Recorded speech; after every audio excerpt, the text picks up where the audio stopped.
Corona का जो virus है 8 फ्लोर पे चढ़ते चढ़ते थक जाता है, नहीं होगा कुछ, लेकिन वो करना खुदा का ये हुआ कि मतलब ये कि पेंडेमिक से बाहर निकल आए।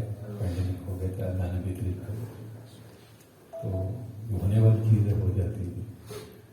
फिर हमारे अदनान साहब हैं, बहुत अच्छे के बाद तशरीफ लाए, और आलम योगी साहब बहुत अच्छे के बाद तशरीफ लाए, कमल साहब मैं हजरत दूसरी दफ़ा पहले स्पीकर के तौर पर आ चुकी हूँ। तो वहाब सुरी साहब मतलब एक ऐसा है कि आदमी बस बोलता रहे और सुनता रहे, आप बोलते रहे हम सुनते रहे। जो भी सब्जेक्ट होता है उसके माशाल्लाह की महारत होती है, और बड़ी बड़ी मुश्किल चीज़ें ये बहुत ही आसान अल्फाज में आपको कन्वे कर देते हैं। तो पहले भी हमारे एक दफ़ा आ चुके हैं, आज से 3 साल पहले उसका मौजूद था mind body and soul connection.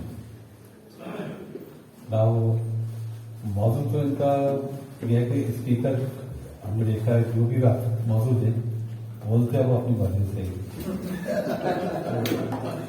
लोगों को थोड़ा सा कि हमारा शोबा सेल्फ डेवलपमेंट का है,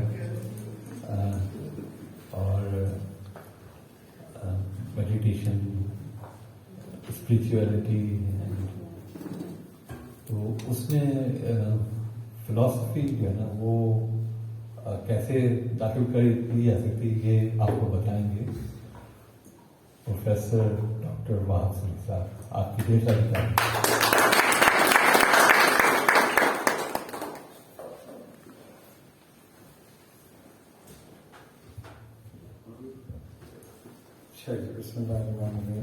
तो हमारी गुफ्तगू हुई थी इसी टॉपिक को लेके, तो हमने ये फैसला किया कि हम मैस्लो का मॉडल जो है वो डिस्कस कर लें, और उसका लिंक कैसे बनेगा इस फ्रेमवर्क में जिसमें आप लोग काम करते हैं कि स्पिरिचुअलिटी या माइंड बॉडी रिलेशनशिप, इसमें जो मेजर फ्रेमवर्क है, चाहे वो स्पिरिचुअलिस्ट हों, चाहे वो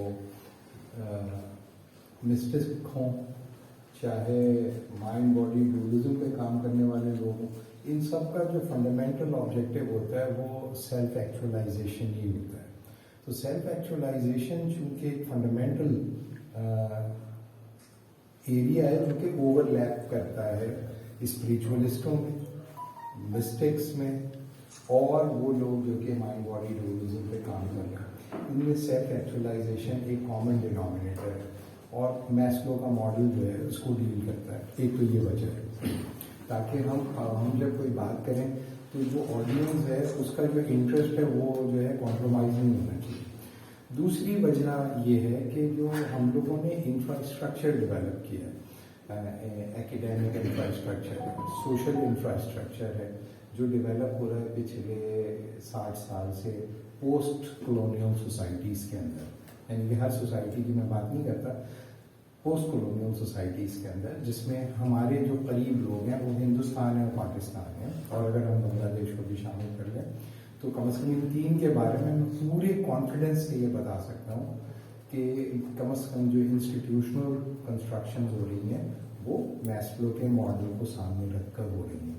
और मैं इनके 25 साल का मेरा एक्सपीरियंस है मैनेजमेंट साइंसेस को पढ़ाने का, तो वहाँ पर जो कैरिकुलम डेवलपमेंट हो रहा है और जिस तरीके से वो स्ट्रक्चर कर रहे हैं अपने फ्रेमवर्क को, वो बहुत ज़्यादा कंपेटेबल है मैस्लो के मॉडल से। यानी कि मैस्लो एक ऐसा आदमी है जिसको सब लोगों ने अनकंडीशनली, अनक्वेश्चनेबली एक्सेप्ट कर लिया। तो हमें इस वजह से मैस्लो का मॉडल लेना ज़रूरी है। और तीसरी वजह यह है कि हमारा ये ख्याल है कि मैस्लो का जो मॉडल है वो आइडियल है, एक्चुअल नहीं है, और जो आइडियल है वो एक्चुअल को कॉन्ट्रडिक्ट भी करता है, और उसकी कॉन्ट्रडिक्शन हम रोजाना की बुनियाद पे देखते हैं, लेकिन ये इंस्टीट्यूशनल स्ट्रक्चर उसको रिस्पॉन्ड नहीं करता। क्यों रिस्पॉन्ड नहीं करता वो भी मैं आपको बताने की कोशिश करूँगा। तो इसका मतलब ये है कि जो गुफ्तगू हम कर रहे हैं वो लोग हैं जो किसी न किसी तौर पर इंटरेस्टेड हैं मिस्टिसिज्म से, स्पिरिचुअलिटी से, या माइंड बॉडी इशू से। इन सब तरह के डोमेन ऑफ एकेडमिक्स में जो फंडामेंटल पैरामाउंट रहता है वो ये कि क्या सेल्फ ने अपना वो मकाम हासिल कर लिया है जिस मकाम को वो हासिल करना चाहती थी, क्या हमारी ज़ात उस मकाम तक पहुंच गई जिस तक हम पहुंचना चाहते थे। तो ये एक और इशू है स्पिरिचुअलिस्टों के नज़दीक भी, माइंड बॉडी डूलिस्टों के नज़दीक भी, और जो ब्रेन के ऊपर काम कर रहे हैं जो इनको हम फिजिकल मॉनिस्ट कहते हैं। फिजिकल मॉनिस्ट जो कहते हैं सिर्फ बॉडी होती है, माइंड कोई चीज़ नहीं है, स्पिरिट कोई चीज़ नहीं है, नॉन फिजिकल चीज़ कोई नहीं है, सिर्फ ब्रेन। तो उनके लिए भी ये इशू है कि क्या ब्रेन ने अपनी फुल कॉम्पिटेंस को biologically, substantively, genetically, physically, neurologically express कर लिया है या नहीं। तो उन सब का भी ये प्रॉब्लम है कि जो हमारी ब्रेन कैपेसिटी है वो अभी एक्चुअलाइज नहीं हुई। तो इसका मतलब है मटीरियल जो बायोलॉजिकल कैपेसिटी है इंसान की, क्या वो मुकम्मल तौर पर एक्चुअलाइज हुई या नहीं हुई, बायोलॉजिकल साइंसेस का फंडामेंटल प्रॉब्लम है। सही है। और क्या स्पिरिचुअल पोटेंशियल जो हमारे पास है, क्या उसने अपना फुल पोटेंशियल रियलाइज कर लिया, ये मिस्टिसिज्म का सीरियस प्रॉब्लम है। रूह तो सबकी होती है, एक मुजरिम के पास भी रूह है, और एक आलिम के पास भी रूह है, और एक मुत्तकी के पास भी रूह है।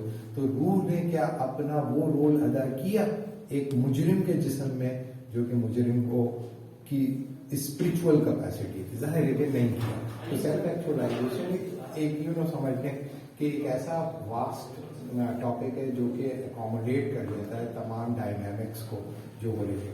तो मैंने अभी जो गुफ्तगू करनी है वो उसके एकेडमिक लिंकेजेस जो है वो सब जगह पर हर एक से मिलते हैं। क्या ये बात आप लोग कम्युनिकेट हो, कॉन्टेक्चुअलाइज है, बिल्कुल ठीक। अच्छा, अब हम देखते हैं कि मैस्लो का मॉड्यूल क्या है। अभी अगर तुम्हारे पास व्हाइट बोर्ड होता तो मैं यहाँ पे लिख लेता। आप में से अगर कोई लिखना चाहेगा तो मैं उसको डिक्टेट करा दूंगा अपने पास, अगर नोटिंग के लिए। वैसे वो याद रहेगा, मैं बार बार उसको रिपीट करता रहूंगा। लेकिन इससे पहले कि हम जाएं मैस्लो के मॉडल से, अब हम ये देखते हैं कि हम तो पाकिस्तान में और पाकिस्तान के अंदर बैठे हुए हैं, और मैस्लो ने जो मॉडल बताया है उस मॉडल के हिसाब से पॉलिसीज तो लोग कहते हैं कि वो बना रहे हैं, चाहे वो स्टेट लेवल पर या प्रोविंशियल लेवल पर, लेकिन वो रिफ्लेक्ट होती भी, रिवील होती भी दिखाई नहीं देती लोगों को, और लोगों को शिकायत भी रहती है, और हमारे पॉलिटिकल एजेंडाज में भी ये डिबेट रहती है। तो वो उसकी तरफ मैं आने से पहले आपसे एक जुमला मैं आपको बताता हूँ। उस जुमले को आपको अगर कोई कह दे वो जुमला, तो क्या आप उसे कॉम्प्लीमेंट के तौर पर लेते हैं या डेरोगेटरी लेते हैं? इस जुमले से हम शुरू करते हैं गुफ्तगू, ताकि आप अपने आप को सिचुएट कर सकें कि जो बात हो रही है उसका डायरेक्टली मेरी जात से ताल्लुक है, डायरेक्टली एक आम पाकिस्तानी की जिंदगी से ताल्लुक है, एक आम पाकिस्तानी की जिंदगी से डायरेक्ट। हमारे पास जो ग्रोइंग मिडिल क्लास जो है वो कम है, यानी हिंदुस्तान दुनिया में सबसे ताकतवर मुल्क है मिडिल क्लास को लेकर। अमेरिका में इतनी पॉपुलेशन नहीं, लेकिन हिंदुस्तान में मिडिल क्लास बहुत पावरफुल है। तो ये जुमला हिंदुस्तान में ज्यादा सुनने को मिलता है बनिस्बत पाकिस्तान के, लेकिन पाकिस्तान में भी लोग सुनते हैं। आपको मैं एक जुमला बता रहा हूँ, आप ये मुझे बताएं कि इस जुमले को अगर कोई आपको कह दे तो आप इसे कॉम्प्लीमेंट के तौर पे लेते हैं या डेरोगेटरी लेते हैं? अगर कोई आपसे ये कहे कि it's because of your middle class mentality, are you going to take it as a compliment और you are going to take it as a derogatory? It's because of your middle class mentality. One by one. हाँ, situation पर depend करता है, सामने वाले ने किस अंदाज से ये बात की। हो सकता है अगर आपके बराबर का ही, आपके बराबर का ही कहते हैं, बराबर का आदमी कहते हैं जी। अगर ये जिस तरह का आपने थोड़ी देर पहले बताया कि middle class is the most powerful class in Asia, like India and Pakistan, तो I am proud of this sentence. ठीक है, आप इसे proudly derogatory because liberty, it kind of limits by yes, it is going to attack status और what you are speaking. और आप देखिएगा कि जिंदगी में जब भी आप कोई ऐसी बात कहें जो एज ले रही हो, कुछ हटी हुई हो, कुछ स्टेटस को कुछ चैलेंज है, फौरन आपको ये सुनने को मिलेगा, ये जुमला सुनने को मिलेगा। आप 99% लोग जो है ना इसको एज ए नेगेटिव कॉम्प्लीमेंट्स कहते हैं, क्योंकि ये आपको जो है डिग्रेड करने के लिए जो है ना बोला जाता है हमारे मामले में। ठीक है, बिल्कुल सही। मतलब ये कि फंस गया कि अगर बीवी आपको ये कहते हैं it's because of your middle class mentality, तो बीवी शोहर नहीं कहते आमतौर पे, क्योंकि वो अगर ये बोल दें तो उन्हीं का नुकसान ज्यादा है। तो बोलना चाह रहे होते हैं लेकिन बोलते नहीं है, डर के मारे कि भाई हमको अगर आप कह देंगे you are it's because of your middle class mentality, तो फिर वो उसका खर्चा बढ़ जाएगा। सीधी सी बात है, बोलने के बाद कॉन्सिक्वेंसेस जो है उसके उसी की जेब से निकल जाएंगे, you know what I mean. तो लेकिन शौहर अपनी बीवियों को डाउनग्रेड करने के लिए, अपनी बीवी को डाउनग्रेड करने के लिए उसके माँ बाप, उसके भाई बहनों के बारे में, उसके बहन के शौहर के बारे में ये जुमला बोलते हैं। आप लोगों ने सुना होगा ये जुमला। तो यस ऑफ कोर्स, जैसे भाई ने आप ये क्या नाम है, ऑगस्टीन ने ये कहा कि भाई मिडिल क्लास मेजोरिटी में है, सही है, इसलिए अगर कोई मुझे पार्ट ऑफ द मेजोरिटी कहता है तो मैं इसे प्राउड करूंगा। ये एक हेल्दी माइंड इस तरह ही देगा। लेकिन ये याद रखें कि we don't want to be equal. ये एक सबसे बड़ा झूठ है दुनिया में कि लोग ये कहें कि हम इक्वालिटी चाहते हैं। बिल्कुल इक्वालिटी, वो जिन्होंने कहा है कि इक्वालिटी चाहते हैं वो एक आइडियल वर्ल्ड में रहकर, लेकिन इंसान एक्सक्लूसिव होना चाहिए। जैसे ये जो मैस्लो है और रोलो में है और एरिक फ्रॉम है, तो वो कहते हैं we want to be unique without being too different. हम सब यूनिक होना चाहते हैं, और जब हमें किसी बड़ी मेजोरिटी के अंदर फेंका जाता है तो वो हमारे डेरोगेटरी सेंस में ही फेंका जाता है, सही है। तो मैंने आप लोगों को अभी कॉन्टेक्स्ट आपका सेट कर दिया। अभी हमारे पास कितना टाइम है इसको गुफ्तगू करना? नहीं, वो सही है, लेकिन फिर भी एक रीजनेबलनेस होती है, उसी के अंदर ठीक है। मैं जो है इसको, मेरा ख्याल है कि फ्रीक्वेंसी ठीक है और लोग जो है पिक कर रहे हैं बात, तो हम इसको फिर जितना हमें से आपको लगेगा कि मैं डीप कर सकता हूँ मैं डीप करूंगा, क्योंकि मैस्लो कोई बहुत गहरा आदमी नहीं है, इट्स नॉट, बहुत आसान है, कोई भी पढ़ेगा उसकी समझ में आएगा। जो चीज सबकी समझ में आ जाती है इसका मतलब ये है कि उसकी एक्सेप्टेबिलिटी है, सही है। तो इस फ्रीक्वेंसी को एडजस्ट करके एक और पैरामीटर मैं बता दूं कि इसका मतलब ये होगा कि हमारी जो जी मैं बताऊंगा मैस्लो का तारुफ में कराने से पहले 2-3 चीजें सेट करना चाहता हूं ताकि आपको लगे कि हम क्या हैं। एक प्रॉब्लम जो इंसानों के बीच में रहा है वो ये कि हमारा जो कॉन्शियसनेस है, हम सब का जो अलग अलग एक इंडिविजुअल कॉन्शियसनेस है, जो जिसे हम शऊर कहते हैं, इस कॉन्शियसनेस के अंदर प्रॉब्लम्स आते क्यों हैं?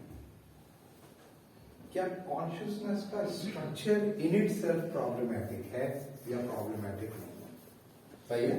कॉन्शियसनेस यानी कि हमारा जो शऊर है वो हम जो दुनिया में जिस लेवल की बदमाशी करते हैं इंसान, उसमें कॉन्शियस इन्वॉल्वमेंट होती है। दुनिया में बहुत कम बुरे काम ऐसे होते हैं जो अनकॉन्शियसली इंसान करता है, सही है। बहुत सारे जो बदमाशियां इंसान करता है, ये सिर्फ पोस्ट कॉलोनियल सोसाइटी का प्रॉब्लम है, दुनिया की हर सोसाइटी, उसमें कॉन्शियस इन्वॉल्वमेंट होती है और बहुत ही डेडिकेटेड सोफिस्टिकेटेड कॉन्शियस इन्वॉल्वमेंट होती है। उसके बाद फिर हम वो काम करते हैं। इसका मतलब ये है कि दुनिया में जो मुजरिम होता है, अगर अदालत में ये साबित कर दे कि the act has not been done और that has not been concretized by full consciousness, that means that he will take a leverage out of it, है ना? तो अदालत के अंदर जो वकील हजरात होते हैं, सबसे पहला काम उनका क्या होता है कि अगर बिल्कुल ही बंदा फंस गया है तो ये साबित कर दे कि भाई ये कॉन्शियस एक्ट नहीं था, इंटेंशनल था, मोटिवेशनल था, ऑब्सेसिव कोई इमोशनल आउटबर्स्ट था, या ये बंदा होश में था ही, पागल था ही।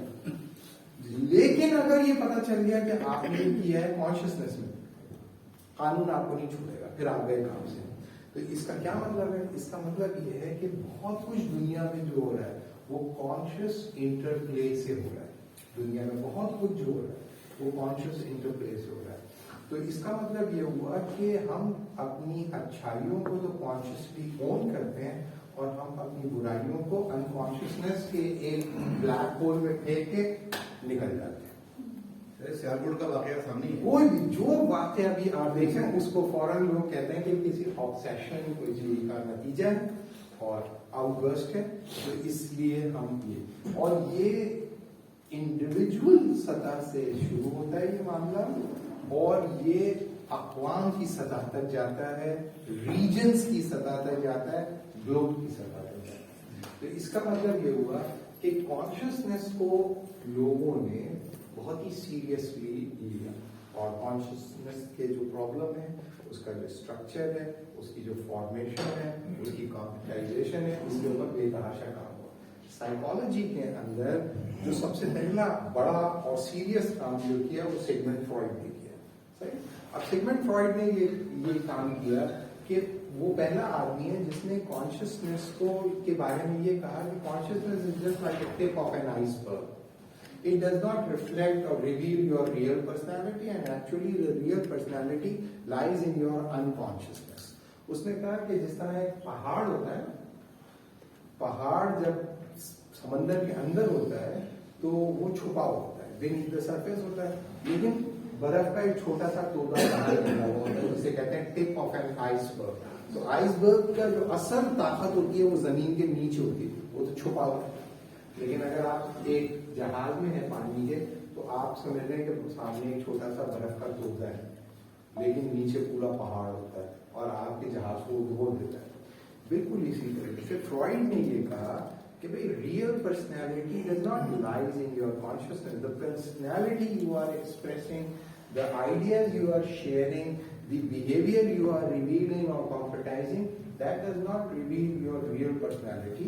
Your real personality lies in your unconsciousness. And what actually your unconsciousness, you don't know. That is the dilemma.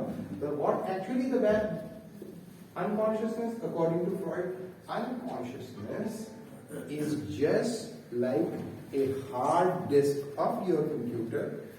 But the problem is that consciously you cannot access your unconsciousness. लिहाजा फ्रॉइड बड़ा आदमी है जिसने ये कहा कि मियां एक फर्द की शख्सियत को समझने के लिए तुम्हें शऊर पे तवज्जो देने की जरूरत ही नहीं है, क्योंकि शऊर को तो पता ही नहीं कि वो असल में क्या है. उसका जो असल है वो तो छुपा हुआ है एक लाशऊर के अंदर, एक लाशऊर के अंदर छुपा हुआ है. ठीक है, ये फ्रॉइड. उसके बाद फ्रॉइड का एक उसी की टक्कर का एक दूसरा आदमी भी है, लाकान. सही है, लाकान जो है ये एक फ्रेंच थिंकर है, को लेकिन हमारे यहाँ पाकिस्तान में उसको लेकिन भी कहते हैं. लेकिन तो फ्रेंच का ये नामों की हम लोग इंडियन पाकिस्तानी ऐसी तैसी करने में माहिर हैं, तो उसको लेकिन कहते हैं. और हम जब स्टूडेंट थे साइकोलॉजी के तो हम उसे कहते थे बट साहब. तो लेकिन बट. तो लाकान जो है वो लाकान भी फ्रॉइड के इस ख्याल से एग्री करता है. ये दो बड़े आदमी हैं जो अनकॉन्शियसनेस पे था. लेकिन एक दूसरा स्कूल ऑफ थॉट साइकोलॉजी में, उनमें एडलर है, रोलोमे है, मैस्लो है और एरिक फ्रॉम है. ये चार अलग है. ये ह्यूमैनिटेरियंस या ह्यूमनिस्ट है या एग्जिस्टेंशियल. ये कहते हैं नहीं, असल पर्सनैलिटी कॉन्शियसनेस में ही है. अनकॉन्शियसनेस के की जो फाउंडेशनल पैरामीटर्स हैं उसको ये लोग नहीं मानते. तो मैस्लो का जो फ्रेमवर्क है, मैस्लो वो आदमी है जो कहता है नहीं, असल शख्सियत वही है जिसका आपको इदराक है. असल शख्सियत वही है जो आप जिसको पहचानते हो अपना.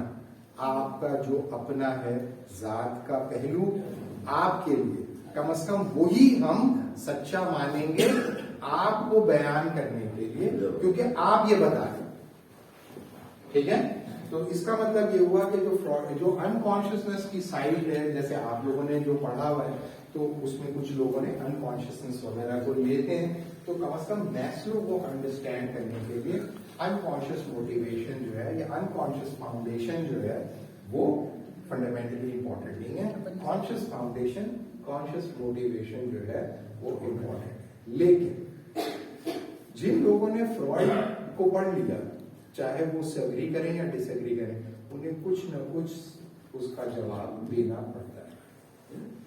لہذا یہ بحث ہمیشہ رہی کہ جب شخصیت تعمیر ہوتی ہے یا کانشیسنس کنسٹرکٹ ہو رہا ہوتا ہے تو کون سے ایسے عوامل ہیں جو کہ شعوری طور پر یا لاشعوری طور پر ہماری کانشیس کنسٹرکشنز کو انفلوئنس کرتے ہیں. اس کے اوپر یہ چار رولوں میں میسلو، ایرک فرام اور اپنا یہ جو ہے ایڈلر، ان سب نے اپنے اپنے انپٹس دیے. لیکن بہرحال اس کے اندر جو چیز امپورٹنٹ ہے وہ یہ کہ آپ نے اپنے آپ کو جیسا پہچانا ہے آپ اصل میں وہی. ہاں، آپ اپنے آپ کو ایسا کیوں پہچان رہے ہو، آپ اپنے آپ کو ایسا کیوں پہچان رہے ہو، اس کو سمجھنے کے لیے آپ کو مدد دے گا ایرک فرام بھی، آپ کو مدد دے گا رولو میں بھی، میسلو بھی اور ایڈلر بھی. یہ الگ الگ لوگ اپنی اپنی باتیں کریں، اور بھی دوسرے بھی لوگ ہیں. لیکن ابھی ہمارا صرف تو میں نے دوسرا کام یہ کیا کہ آپ کو یہ بتایا کہ اب جو گفتگو ہوگی اس میں لاشعور کو ہم ڈسکس نہیں کریں گے بلکہ صرف شعور کو ہی ڈسکس کریں گے. تو آپ سب جو، تو اس کا مطلب یہ ہو کہ پھر let's back to the first sentence. The sentence was it's the reflection of your middle class mentality. Middle class mentality is a derogatory statement. آپ اسے پازیٹیو لیتے ہیں، یہ آپ کی اچھائی ہے، آپ اچھے اور ہیلدی مائنڈ کے آدمی ہیں. لیکن اگر کوئی میرے گفتگو پہ اٹیک کرے اور مجھے، اگر میں مڈل کلاس کا بھی ہوں تو مجھے مڈل کلاس کا کہنا، کلاس اسٹریٹیفیکیشن کی بنیاد پہ میری شخصیت کو ڈیفائن کرنا ڈیروگیٹری، ججمنٹل اور ڈسکریمنیشن. اور اس کا مطلب یہ ہے کہ آپ یہ کہہ رہے ہیں کہ سوچ اور شخصیت کا کوئی تعلق ہے اس بات سے کہ تم کیا کھاتے ہو، کیا پہنتے ہو، کہاں آتے ہو، کہاں رہتے ہو، کہاں جاتے ہو. It means that myself is being constructed by the matrix in which I have been situated. So what is important is not myself, rather the matrix in which I have been situated. And since I have not been situated in that matrix by my own choice, it means that you are condemning me on those grounds which are beyond my control. اگر میں کہیں پہ پیدا ہوا تو اس کا مطلب یہ ہے کہ کبھی بھی ہم کسی انسان کو، چاہے وہ عورت ہو، مرد ہو یا مخنث ہو، کوئی بھی انسان، اگر ہم اس کو اس چیز کے اوپر اٹیک کرتے ہیں جو اس کے کنٹرول سے باہر ہے، یعنی کہ کوئی کسی کا بیٹا پیدا ہوا، کسی کا رنگ ایسا ہے، کوئی کسی کی نسل ایسی ہے، کسی کا سوشل سٹیٹس یہ ہے، اور اس کی بنیاد پہ اگر وہ کوئی بات کرے اور میں اس کو سنپ کروں اس کی بات کو اس بنیاد پہ کہ اس کا میٹرکس کیا ہے، تو یہ ڈیروگیٹری ہی ہے. پوری دنیا میں سے ڈیروگیٹری ہی لیا جاتا ہے. اب سوال یہ ہے کہ ہم میسلو کا اس جملے کے ساتھ کیا ہے. دیکھیں، میسلو نے ایک ٹرائینگل دیا ہے جو کہ ہمارا پالیسی فریم ورک، چاہے پوسٹ کولونیل سوسائٹی کا جو پالیسی فریم ورک ہے اس کو ریویل کرتا ہے. اس ٹرائینگل اس نے بنا کے دیا. صحیح ہے. اب آپ اگر کہیں جائیں گوگل پہ جیسے ہی لکھیں گے نا تو ٹھک کر کے میسلو کا ماڈل تو وہ آ جائے گا. جی، اور ہر جگہ پر وہ استعمال ہوتا ہے، ہر جگہ پر اسے استعمال کرتے ہیں جیسے صحیفہ آسمانی ہے. امپورٹنٹ بات یہ نہیں ہے کہ اسے وہ صحیفہ آسمانی کہتے ہیں. سوال امپورٹنٹ بات یہ لوگ اسے سمجھ بھی رہے. آپ کا جو ایک اسکولنگ سسٹم ہے اس کو ریویل کر رہا ہے، آپ کا کوآپریٹ سیکٹر اس کو ریویل کر رہا ہے، آپ کا پالیسی میکر اس کو ریویل کر رہا ہے، سبسٹینشیٹ کر رہا ہے कंपेयर कर रहा है और कॉन्ट्रास्ट कर रहा है. देख उसके अंदर कोई ऐसी बड़ी बात नहीं. शुरू इसकी इब्तिदा जो थी वो एडलर ने की थी, लेकिन अब हम एडलर पे नहीं जा रहे. उसके बाद रोलो में ने भी किया, मैस्लो ने सबसे बेहतर अंदाज में उसको किया, इसलिए हम मैस्लो को ले रहे हैं. तो पहला मॉडल वही कहता है सबसे पहली जो नीड होती है इंसान की, कुछ नीड्स होती है, सही है. पहली जो उसकी नीड होती है वो होती है फिजियोलॉजिकल नीड्स. ये सबसे नीचे फिजियोलॉजिकल नीड्स. पहले कोई बंदा अगर लिख रहा है तो वो उसको मैं लिखवा दूं, फिर मैं आप लोगों को वन बाय वन एक्सप्लेन करूंगा. फिजियोलॉजिकल नीड्स है सबसे नीचे. उसके बाद उसके ऊपर वो कहता है सेफ्टी नीड्स. Safety needs. उसके ऊपर वो कहता है इमोशनल नीड्स है. ठीक है. उसके बाद फिर वो ये कहता है कि एस्टीम है, जिसे आप सेल्फ एस्टीम कहते हैं. सेल्फ एस्टीम है. उसके बाद जो ट्रायंगल का बिल्कुल जो टिप है ना, वहां पर है सेल्फ एक्चुअलाइजेशन. यानी कि पिनिकल पोजीशन जो होगी आपकी शख्सियत अगर एक ट्रायंगल की तरह है, तो उसका जो बेस लाइन है, सबसे बड़ी बेस ट्रायंगल की बेस बड़ी होगी. सही है. तो आपकी बेस लाइन क्या है कि आपकी फिजियोलॉजिकल नीड सेटिस्फाई हो. फिजियोलॉजिकल नीड्स का क्या मतलब है कि आपने पेट भर के खाना खाया हो, ठीक, आपने तन भर कपड़ा पहना हो, आपने आपका छत हो आपके सर के ऊपर, सही है, आप आराम कर सकते हो, आपकी जो सेक्सुअल नीड्स है वो सेटिस्फाई हो रही है. बायोलॉजिकल जो आपकी जरूरियात है, आपकी बायोलॉजिकल जरूरियात पूरी होनी चाहिए. फिजियोलॉजिकल नीड्स पहला लेवल ये है. दूसरा लेवल ये है कि भाई आपकी सेफ्टी नीड्स हो. बस मिसाल के तौर पे आपको खाना तो दिया है, लेकिन आपकी कुट लग रही है दुकान. मतलब ये कि स्लेव आपने बनाया हुआ है. तो बात स्लेव्स दो तरह के रहे हैं. अगर आप ह्यूमन हिस्ट्री भी देखें तो उनमें बात स्लेव्स जो होते थे वो स्लेव होते थे, तो उनको उस आजाद नहीं होते थे, लेकिन उनको खाना बहुत अच्छा दिया है. उसकी वजह क्या होती थी? उसकी वजह ये थी सोल्जर्स होते थे, तो उनको ताकतवर होना जरूरी है. उनको बहुत अच्छा खाने को देते थे, क्योंकि उन्हें कैवलरी चलानी होती थी, इन्फेंट्री के होते थे फ्रंट, तो उनको ताकतवर होना चाहिए. तो वो फिजिकली बहुत स्ट्रांग होते थे. और जब किसी इलाकों को कब्जा करते थे तो जंग के अंदर उनको इजाजत होती थी औरतों के साथ जो करना है करो, जो करना है करो. यानी कि उसको पूछा नहीं जाता था कि तुम क्या कर रहे हो. यानी कि जो तुम कर सकते हो अपनी बायोलॉजिकल नीड्स को सेटिस्फैक्शन के लिए वो तुम कर सकते हो. तो उनको इंसेंटिव ये था, जंग लड़ने का इंसेंटिव ये होता था कि औरत मिलेगी और खाने को मिलेगा.